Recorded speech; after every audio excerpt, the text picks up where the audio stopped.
Hello, welcome to my channel. I'm Tiffany, a retired librarian turned homeschool mom. And in this video, I'm going to look at two books that are actually part of a much longer series. I just haven't read them yet.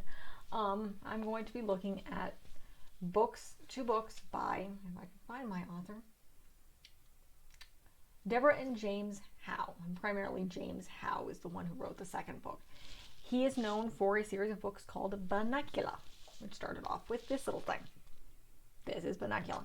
It is a very strange little story about a cat and a dog whose family adopts a rabbit who starts essentially, well, the cat is highly suspicious of the rabbit because he thinks he's a vampire.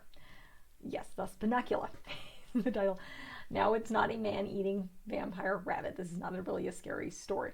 It sucks the life out of vegetables because, again, it's a rabbit. And that's what it does. And essentially, this is a short, very short little chapter book. It's only 98 pages, so it's not very long. It has some pictures in it. Let's see, little black and white sketches. It's very, very fun. Essentially, this cat is dragging along his dog housemate are essentially trying to figure out and prove that the bunny rabbit is a vampire, which apparently proves true. Bunnicula is in fact a vampire rabbit. He does in fact suck vegetables dry. So this is a very fun little Halloween-like book. It's about a vampire rabbit and a very paranoid cat. I can understand that. I couldn't imagine bringing a rabbit into my home with 4 cats. So, but it's a very, very cute story. And James Howe is a very, very good, very good author. He's also seemingly a very good person. He's very much on the side of the LGBTQ plus community. So that's one of the other reasons I like these books is the author is a good person as well, which is always a benefit. The second book is is just written by James Howe. Same characters, minus Bunnicula. He's not actually in this book. This is called The Howliday Inn. Now, this book is important to me because my grandfather died when my mother was reading this to me as a child, and she tape recorded every chapter. I have no idea what happened to those tapes. I've been looking for them for years. They've disappeared, possibly in the move, which is kind of sad. But my grandfather died when we were doing this, so she took the time to tape record herself reading this story to me. So it's something very, very special to me, because at one point in time, I was very close to my mother. And sometimes that changes when you're an adult.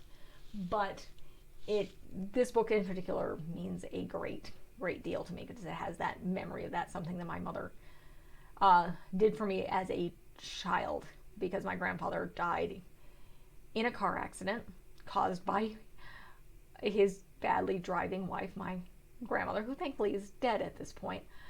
She died of cancer right after I got married.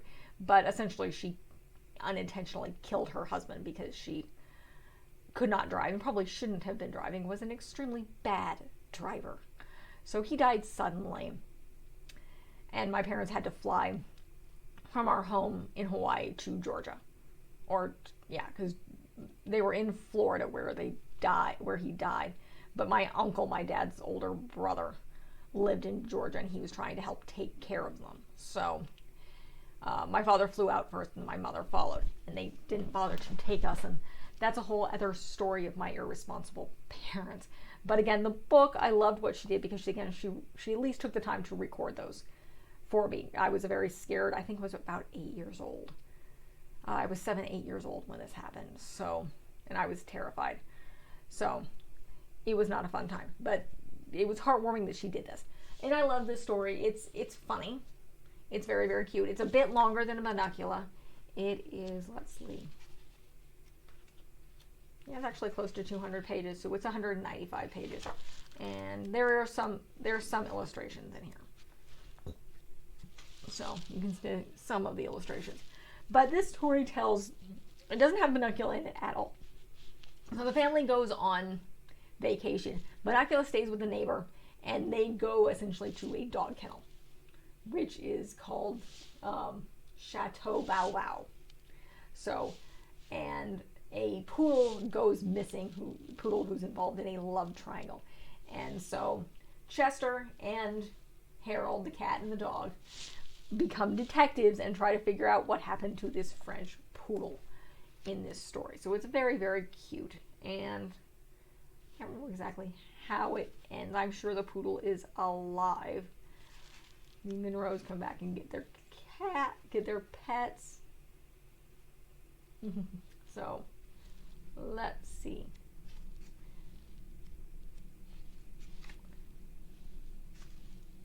Let's see what happens. But again, it's I'm pretty sure the dog is alive, and basically everybody lives happily ever after. Mostly it's the tale of a very, very paranoid cat, and the dog just kind of goes along with it. So it's a fun kind of Halloween-y read for young kids. The same with Bunnicula, and there are more of these. Let me do a quick double check, because James Howe does an entire massive series here, and let's do a quick.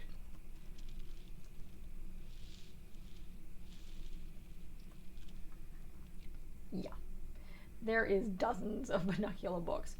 Let me go to James Howe's page here. Yeah, I mean, the most recent came out in 2012, it looks like. Or that was just, yeah. So he has Bunnicula and Friends, which is what they're called, like the Howliday Inn, which looks like they came out with it again in 2012. So let's see. Let's check the publication date. What's the most recent book? So he's doing a variety of other things. He does dozens of children's books, but let's see. He does the full Bunnicula thing. There's a bunch of, which are some of his most popular books. So yeah, there's a bunch of Bunnicula books. So these are short, they're fun. They're, I'm seeing Screaming Mummies of the Pharaoh's Tomb, #2, Tales from the House of Bunnicula. So these look, I'm just kind of looking, these books they look fun.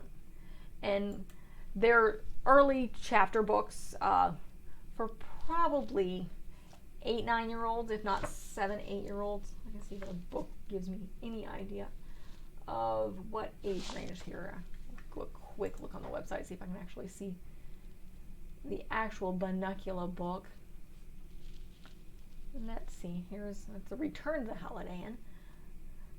Let's see, what is the age range for Bunnicula, if I can, let's see if I can find it here. Here's the original Howliday Inn here, and I'm going to scroll down here. Age range, what are they recommending? And of course they're not giving me that information. But yeah, I'm going to guess elementary school age. I mean, probably 7-8-year-olds, possibly 6-year-olds, depending on their reading level. My mother read this book to me when I was 7. I did not. I'm dyslexic, so I hate to read. I probably was not reading chapter books at that time. So she read the Howliday Inn to me at that time. I wish she'd been able to finish it in person, but again, as sweet as it was, there are issues there. So James Howe is, again, the other reason I recommend these is, as I said, James Howe is a fantastic author, not only in the writing, but in, he's a nice person. Always the benefit with your children's books is we like the author. He's a good person, as opposed to Harry Potter, we don't like the author. She's not a good person. So again, these are great. They're great fun books. I definitely recommend reading anything by James Howe. He's a good author. He writes some fun, easy to read children's books. So he's a good author, good go-to author for children, even particularly reluctant readers, because these Bunnicula books are just funny. They're not really dark, they're just kind of funny. You have a very, very paranoid cat, which I can see that. I can see some of our cats being paranoid, particularly my Calico, who's not particularly happy with her life right now because kittens. So, but that is it for this short little review. Again, these are little books. There's not much to say about them. Highly recommend them. So I will link both these books in the description below, as well as the Amazon page to James Howe, so you can check those out. If you like this review, I have many more book reviews, some homeschooling stuff, because this is a secular homeschooling channel. A little bit of children's travel stuff sprinkled in, and more to come. Thank you.